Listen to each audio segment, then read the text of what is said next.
এই পথ চলাটা এত সহজ হবে না। হ্যাঁ, কাদের জন্য সহজ হবে? যারা প্রোটেস্ট্যান্ট মুসলিম হবে। কি মুসলিম?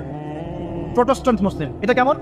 মানে ওটাও ঠিক এটাও ঠিক, সুদ খেলেও হয় না খেলেও হয়, পর্দা করলেও হয় না করলেও হয়, নামাজ পড়লেও হয় মাঝে মাঝে সারলেও হয়, যাকাত দিলেও হয় না দিলেও হয়। মডারেট প্রোটেস্ট্যান্ট মানে কোরআন সুন্নাহ যা আছে এগুলো খুব কঠিন মনে হয়, এটা মৌলবাদী মনে হয়, এগুলো মানলে তো এই যুগে চলা যায় না, এগুলো ওই যুগের জন্য, এরকম ভরসাটা যারা চিন্তা করবে তাদেরকে কষ্ট পেতে হবে না। তারা দেখবেন কষ্ট না করেই দুনিয়ার জীবন কাটিয়ে দিচ্ছে, ওদের কোনো বাধা বিপত্তি আসবেন। আপনি যখন কোরআন সুন্নাহকে আঁকড়ে থাকবেন, কেমন করে আঁকড়ে থাকবেন? মারির দাঁত দিয়ে কামড়ে থাকবেন, নবীজি বলেছেন। মারির দাঁত দিয়ে কামড়াতে বলেছেন, সামনের দাঁত দিয়ে কামড়ালে ছটকে যাবে, টান দিলে ছিঁড়ে যাবে। মারির দাঁতে কামড় দিলে টান দিলে সহজে ছিঁড়বে না। এভাবে থাকলে আপনার বাধা আসবে।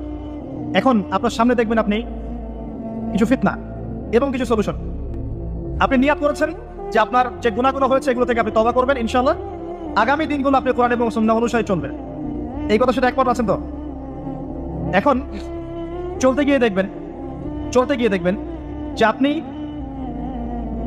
কিছু স্পষ্ট বিষয় দেখতে পারবেন যেগুলোর সাথে আসলে কোরআন সুন্নাহর খুব একটা মিল পাওয়া যাবে না।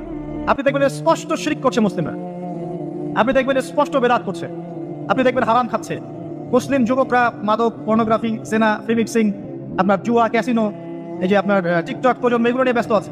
আপনি স্পষ্ট দেখবেন মেয়েরা বেহায়ের মতো ঘুরে বেড়াচ্ছে। আপনি স্পষ্ট দেখবেন যে আপনি হালালে থাকলে চাকরি পাচ্ছেন না। আপনি স্পষ্ট দেখবেন পরিবারের লোকজন কথা শোনে না। আপনি এমনও দেখবেন ওলামায়ে কেরামের মাঝে ঐক্য নেই।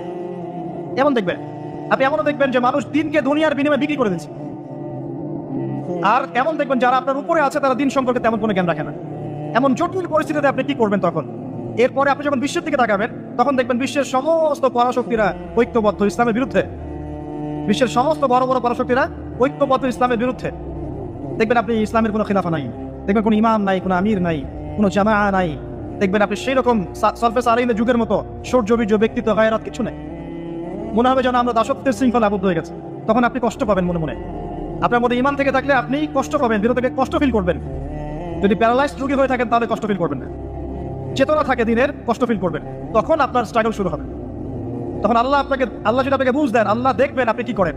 আপনার মেধা দিয়ে আল্লাহ আপনি কি করেন, আপনার অর্থ দিয়ে আপনি কি করেন, আপনার হায়াতটা দিয়ে আপনি কি করেন, আপনার এই যে জনবল দিয়ে আপনি কি করেন। আল্লাহ আপনাকে যা দিয়েছেন তা দিয়ে আপনি দিনের জন্য কি করছেন আল্লাহ তখন দেখবেন।